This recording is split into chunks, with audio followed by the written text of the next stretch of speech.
Hey everyone, in this video, I'll guide you through on how to book multi-city in Skyscanner.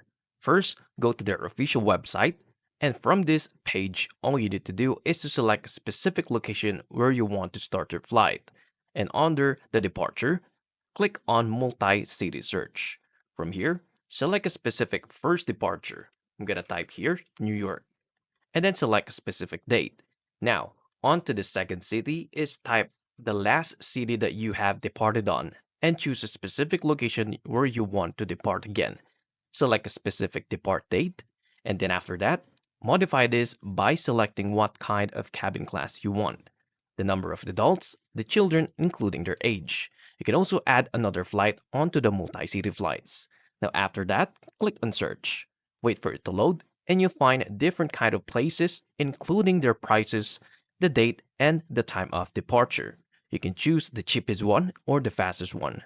Now, after selecting a specific flight, click on Select. Now from here, choose Book Now. And all you need to do is to provide your specific information in order for you to book the flight. And that's it.